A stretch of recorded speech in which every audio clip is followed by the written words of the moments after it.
de hoje, a Hélio.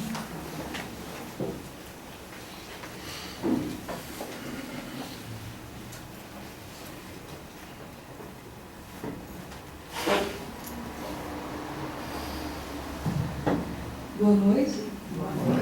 É com imensa alegria que eu retorno a essa casa, após uma jornada que eu tive aí, uma breve jornada do outro lado do oceano, lembrando algumas pessoas que estiveram aquela noite aqui, quando nós fizemos uma palestra de despedida, e foi muito gratificante receber todo o apoio, todo o incentivo das pessoas que trabalham e que naquela época, há 2 anos, frequentavam essa casa, e foi de suma importância esse apoio, essa energia do grupo para a realização dessa etapa. E agora, isso com muito carinho, eu estou aqui de volta, partilhando com vocês, direcionar mais, partilhando com vocês um pouquinho dessa mensagem de solidariedade e transição planetária. Vamos modular aqui, 3, 2, 1, teste, som. Quem não tem vontade de falar isso, né? Testando.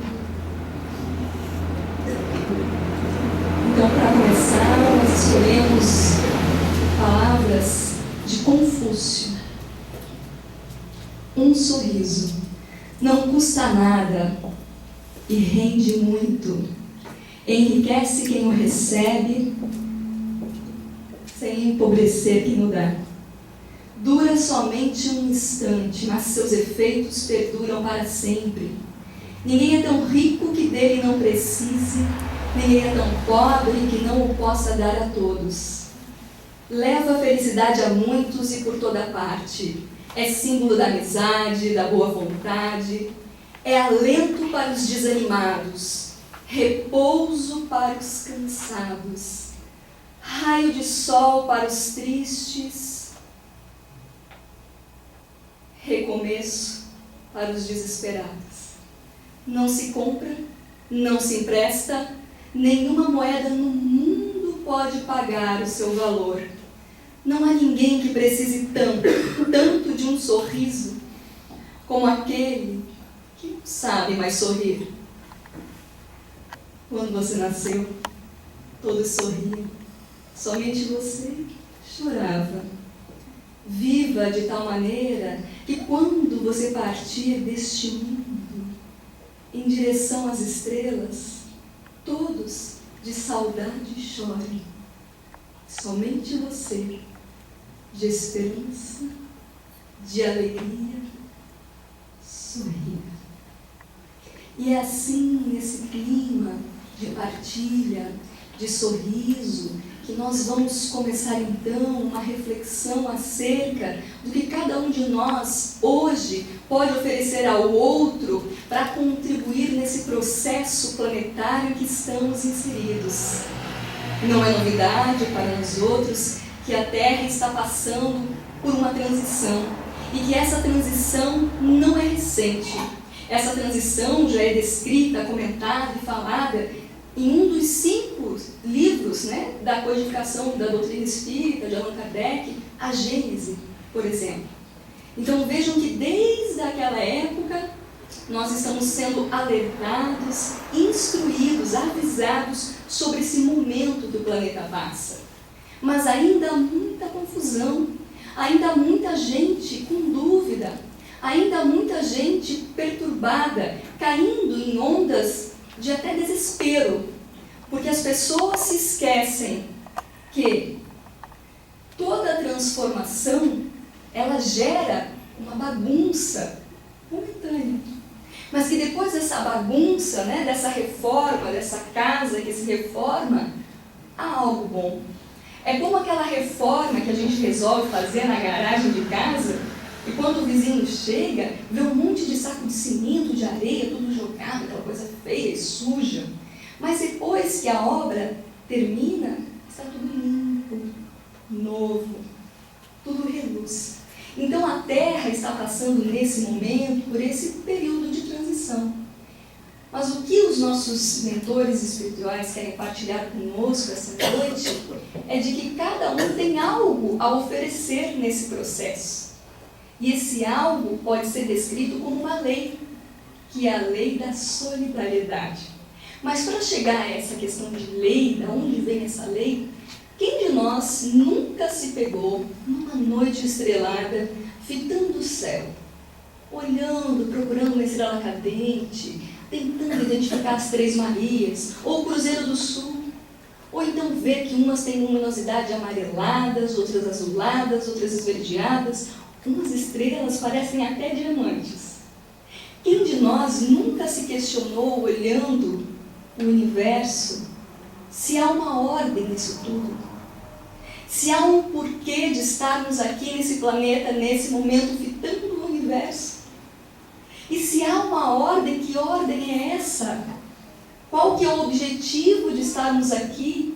De onde viemos? Por que estamos aqui? Para onde vamos? E foi justamente no contemplar esse universo, esse manto enegrecido, cintilado de diamantes, que uma vez alguém concluiu que há no universo muito mais do que nada, do que vácuo. Há no universo matéria. E essa matéria não é uma matéria inerte, parada, estática. Os físicos vieram nos provar que é uma matéria dinâmica. E aí nos surge uma outra questão. Mas então, se o universo é povoado de corpos celestes, que não são ilusões da nossa mente, né, imaginação de quem nunca saiu do planeta como astronauta, então, como que essa ordem se faz? E aí vem uma outra resposta. Toda essa matéria, ela é coordenada por uma inteligência. Porque basta observar o universo e perceber que tudo funciona em ordem harmoniosa. E se nós, seres humanos, temos um pouquinho de inteligência, nós podemos fitar o universo e perceber que tudo que nós não fizemos nesse planeta, tudo que não é fruto, né, do nosso trabalho, que nós não tecemos com as mãos físicas, tudo que nos falta, né, que não é nosso, é de algum ser inteligente. E tendo o conhecimento da lei de causa e efeito, é fácil concluir que nós somos efeito. A nossa inteligência é efeito. Nossas pequenas, grandes inteligências são efeitos. Nossos gênios são efeitos. Efeitos de o quê? De uma causa, que por lógica é muito maior do que nós todos juntos. Uma causa muito mais inteligente. E é essa causa que alguns vão chamar de arquiteto do universo. Outros vão chamar de luz cósmica universal. Outros vão chamar de força celeste divina gravitacional. Eu, particularmente, prefiro a simples palavra Deus. Então é Deus que é a inteligência suprema, o ser primário ou primeiro, que surgiu desse todo, e é Ele que fez com que tudo começasse, né? Aquela teoria do Big Bang. Tudo, de repente, se condensou, né? Tanto que chegou e explodiu. E ali começou a expansão do universo. E a pergunta sempre foi, mas como assim? Quem acionou essa explosão? Esse quem vai pensar que talvez seja o quê? Deus. Então essa força originária de amor, inteligência e bondade que deu início ao universo. E para manifestar essa inteligência no universo, nós temos provas? Temos as leis universais, que mais uma vez são estudadas por cientistas, por filósofos, por teólogos. Quais são essas leis? Vamos falar hoje de duas apenas. A lei da solidariedade e a lei da harmonia. Há nesse livro, O Grande Enigma, Deus e o Universo. É uma passagem bastante linda que fala aqui, ó, as harmonias do espaço. Eu vou compartilhar um pedacinho. Uma das impressões que nos causa à noite, ao observar os céus, é a de um majestoso silêncio. Porém, esse silêncio é apenas aparente. Resulta da impotência de nossos órgãos. Para os seres mais evoluídos, dotados de sentidos abertos, todos os mundos vibram, cantam, palpitam e suas vibrações unidas formam um imenso concerto.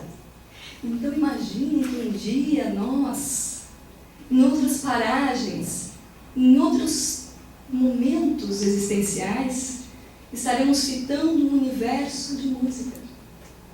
Não mais silencioso, porque os nossos sentidos estarão apurados, porque nós teremos evoluído ao ponto de olhar um céu de música, de orquestra.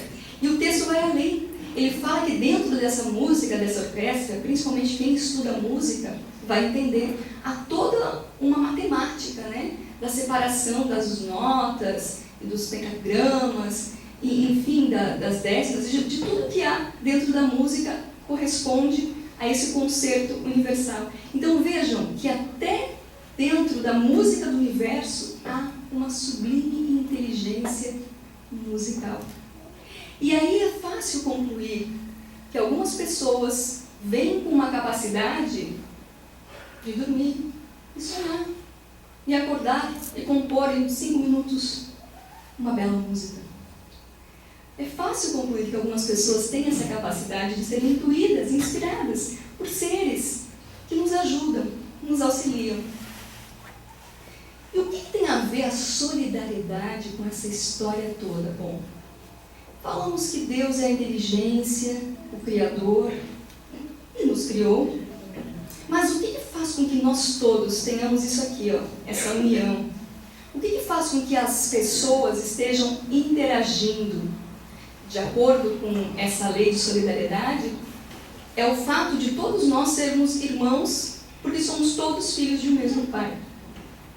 Não tem aqueles adesivos por aí? Eu não sou o dono do mundo, mas compreenda que sou filho do dono. É bem-humorado, é criativo e é verdadeiro. Nós não somos o dono do mundo, nem desse nem dos outros mundos, nem de todas as outras moradas na casa de nosso Pai, que Jesus já nos anunciou. Mas somos filhos dele. E como filhos dele, nos identificamos enquanto colegas de trabalho, vizinhos, familiares, namorados, amigos. E é justamente então nessa identificação que se estreita e se cumpre a lei da solidariedade. Basta ver uma grande tragédia, e a gente não precisa voltar muito ao tempo, vale lembrar a mais recente enchente que nós tivemos aqui na nossa região, para lembrar o que aconteceu, né? Foi toda aquela calamidade, aquela devastação, pessoas perderam casas, perderam um emprego, teve gente que perdeu as duas coisas ao mesmo tempo, a casa e o local de trabalho, inclusive perdendo pessoas fisicamente. E dentro dessa tragédia toda, o que cada um pôde perceber que acontece, né? O Brasil todo se mobiliza. Lembram disso? Era a vinda ajuda de São Paulo, vinda ajuda do Rio de Janeiro, era exército de lá não sei aonde, carro não sei o quê, alimento, um monte de... Então, diante da dor e da tragédia, há algo que nos toca. E só nos toca porque nós somos irmãos, filhos de Deus. É essa irmandade, essa comunhão que nós temos, que faz com que a dor do outro doa em mim. Óbvio que algumas pessoas têm isso muito mais aguçado, outras menos. Mas uma vez, quando Madre Teresa de Calcutá foi questionada por um jornalista, Madre, depois de tantas décadas, viajando tanto por tantos povos, vendo a miséria de perto, vendo crianças morrerem de subnutrição, vendo doenças mil, qual seria, na sua opinião, Madre, a doença mais terrível, a doença mais horrenda que a Madre já presenciou nesse planeta? Ela serenamente olhou para aquele comunicador e disse: é a doença daqueles que não se importam com os outros. E ele ficou perplexo, não esperava essa resposta. Ela disse: é, meu filho, a maior doença é daqueles que não se doem com a dor dos outros. Essa é a mais horrenda das doenças.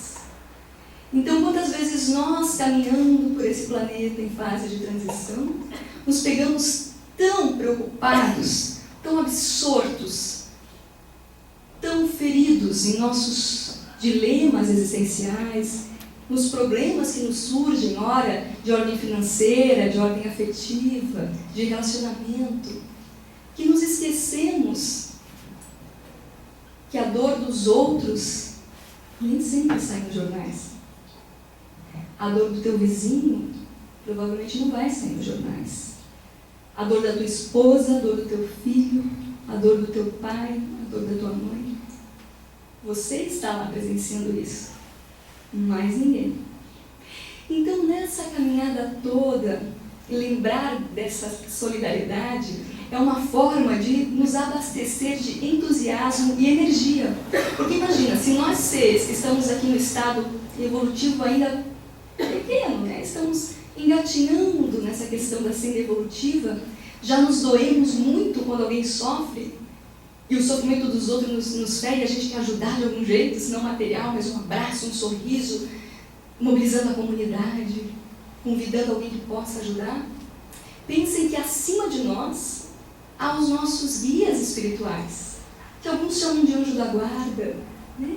Os nossos mentores espirituais, que são muito mais evoluídos do que nós.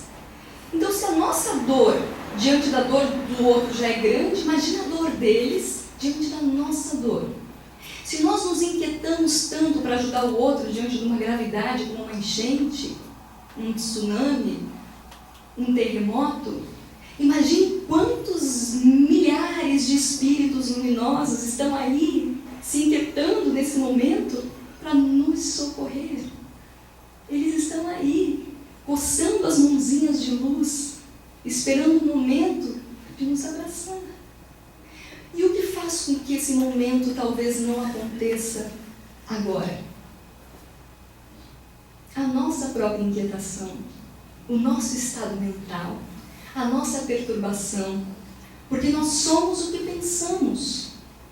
E se você foca o seu pensamento 24 horas nos problemas do dia a dia, nas dores do corpo, nas dores da decepção, nas dores da alma, não há tempo, não há uma brecha de pensamento luminoso para aquele ser amado te socorrer. Quais são os recursos que nós aprendemos a usar nessa caminhada? O mais tranquilo, gratuito, fácil, a prece. Onde quer que você esteja, não é preciso ir ao templo, vir à casa Ramatiz, ir a outro lugar. Você pode fazer uma prece embaixo de uma árvore, caminhando na praia, correndo na esteira. Você pode fazer uma prece com o coração. Não importa onde você esteja, desde que o seu coração ali esteja. Não é a beleza das palavras aplicadas no texto literário, litúrgico, texto lindo, que vai fazer a eficácia da sua prece. A prece nada mais é o momento em que nós, filhos, conversamos com o nosso Pai. Dizemos: ei, estou aqui, olha, está difícil, mas eu estou com o coração aberto para receber a orientação. Eu me abro. Talvez eu esteja cego, talvez eu esteja caminhando em direção a ilusões e fantasias, e são as ilusões e as fantasias que nos distanciam da felicidade, porque o objetivo de nós todos, irmãos, em fraternidade, nesse planeta é o mesmo: ser feliz. Se alguém aqui disser que não tem por objetivo ser feliz, talvez seja um visitante de outras estrelas. Mas nesse planeta o objetivo comum é ser feliz. Esse é o objetivo. O que você quer ser no futuro? Perguntaram, né, uma vez para uma criança.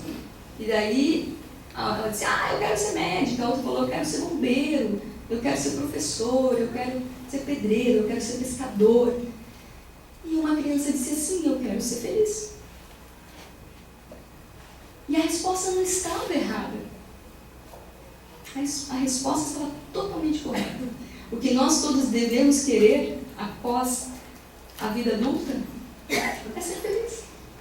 E para ser feliz, então, é preciso ter essa harmonia, conseguir se equilibrar no meio dessas tempestades todas, buscando o recurso da prece, buscando recurso de amigos, se engajando numa atividade assistencial, frequentando, nem que seja uma vez na semana, algum lugar de paz, onde seu espírito possa se aquietar, onde você possa se nutrir e reabastecer energeticamente.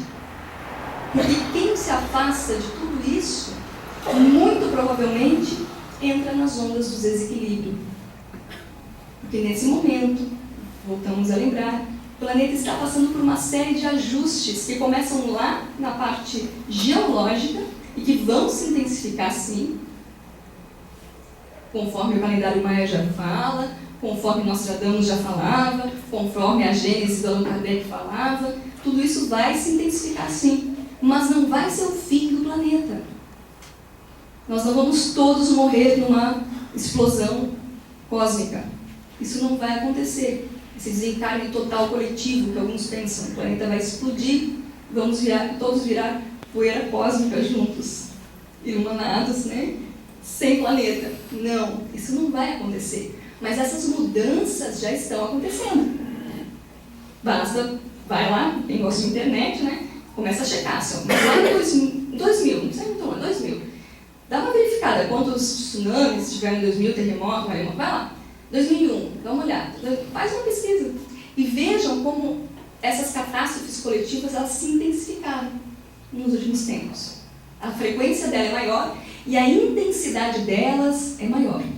E isso deve permanecer, mas não há motivo de pânico, não há motivo de desespero, porque só serão atingidos por esses fenômenos, essas catástrofes, como nós tivemos a enchente aqui, só foi atingido aqueles que têm um débito para resgatar. Então, nunca nada é por acaso. Aí alguns pensam assim, então se a pessoa sofre porque ela está espiando, né, ela está pagando uma dívida, eu não devo ajudar, porque eu vou interferir no karma dela, eu vou interferir. Como assim? Não. A pessoa ela pode estar passando por um momento que realmente condiz com algo que ela plantou e agora ela está colhendo. Mas se você é fraterno, se você é solidário, obviamente é teu dever aliviar, atenuar a dor dessa criatura. Não importa o que ela fez. Não importa que você saiba que muito provavelmente ela deve estar espiando algo que ela fez. Ótimo saber disso. Mais um motivo para você ser solidário. Porque você provavelmente sabe que amanhã pode ser a sua vez. Numa situação igual ou pior. E que você também vai gostar de receber uma ajuda, um conselho, um abraço, um afago. Porque só nós devemos dar ao outro o que nós gostaríamos que os outros nos dessem. Tem muita coisa ainda para falar, eu só queria deixar aqui dica de leitura. Transição Planetária, de Valdo Pereira Franco, que é o médium, né? O Espírito Manuel Filomeno de Miranda. E o outro livro que inspirou essa breve discussão aqui foi O Grande Enigma, Deus e o Universo, Leon Denis. Sendo que eu só falei pinceladas nos os 3 primeiros capítulos desse livro. Olha o tamanho do livro, tem muita coisa linda para ler e para ser falada. E desse Transição Planetária eu fiz uma pincelada mais geral, mas é maravilhoso. Antes de encerrar, gostaria de dar um recado que esse livro me emocionou muito, da Transição Planetária. Nós já sabemos que o governador do nosso planeta é Jesus, né? É maravilhoso você amanhecer um dia. Façam isso, quem não teve a oportunidade no dia, acorde mais cedo do que o normal, vá até a beira da praia, de carro, de ônibus, de bicicleta, perto, quem estiver perto. Contemple um amanhecer do sol, imaginando que naquele momento em que os raios do sol atingem nosso planeta, Jesus e os trabalhadores dele estão nos enviando raios intensos de amor através dos raios do sol. É uma linda imagem para começar o nosso dia. E o que me alegrou muito nesse livro é que há uma comunicação de um ser muito especial, muito querido, que já viveu outras encarnações, mas que nesse livro ele surge, ele se materializa no plano espiritual, porque ele tem que descer de estrelas, estrelas, estrelas, estrelas, para conseguir se materializar num plano espiritual acima da Terra, tamanha a evolução dele, Então ele se materializa, faz uma mensagem linda sobre a transição, explicando tudo que a gente está vivendo e vai viver. E ele é Francisco de Assis. Então, se nós temos Jesus no governo do nosso planeta, que elegeu Francisco de Assis como líder dessa transição planetária, há o que temer? Há alguma possibilidade de erro nisso tudo? Acho que analisando as personalidades desses seres luminosos, todas as nossas dúvidas, todos os nossos medos cessam. Para fechar, partilho com vocês de Maria Dolores, a lenda da rosa. Dizem que quando a Terra passou a ser habitação de forças vivas, nas telas primitivas, tudo era agitação e festa. As cidades nasciam em singelas aldeias na floresta. A beleza imperava, o verde resplendia, a vegetação se espalhava e crescia, dando refúgio aos animais, do mais simples ao mais forte. O progresso alcançara as marcas de alto porte. No campo, as plantas todas respiravam felizes, da folhagem ao vento, a calma das raízes.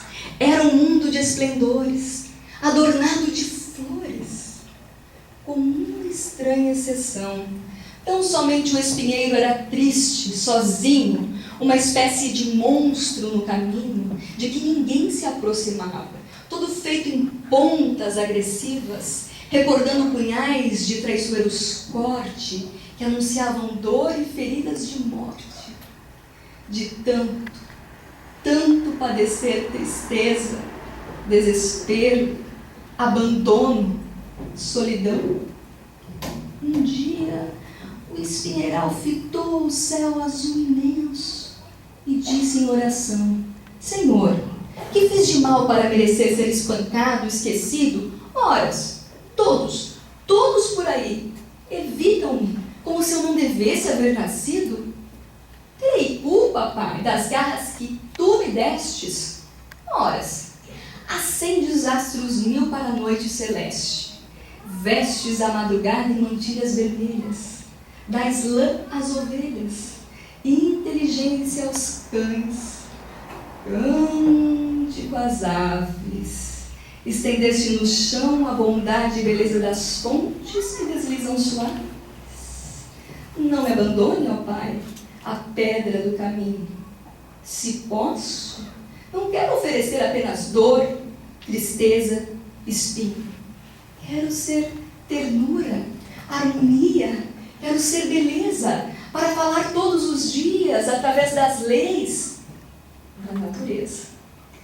Dizem, irmãos, que não se sabe como, mas Deus ouviu a inesperada prece do espinheiral e ordenou que o orvalho lhe trouxesse um prodígio imortal. Na seguinte manhã, logo após a alvorada, por entre exalações maravilhosas, o homem descobre de alma encantada que Deus, para mostrar-se o Pai bondoso, amigo, companheiro, atendendo a sincera e singela oração, pusera no pobre, coitado e feio do espinheiro a primeira entre todas as rosas, que a rosa do amor universal que nos une permaneça no coração de cada um de nós, e que as pétalas de rosa dos seres que nos visitam de longe, de outros planos, e que aqui estão abertos em amor, em doação, em caridade, que essas pétalas de luz possam penetrar não só o nosso corpo físico, mas as fibras mais íntimas do nosso ser, da nossa alma. E cada um de nós saia daqui nutrido, refeito, reenergizado e certo de que estamos todos caminhando para um futuro de harmonia, ternura e amor. Obrigada, que assim seja.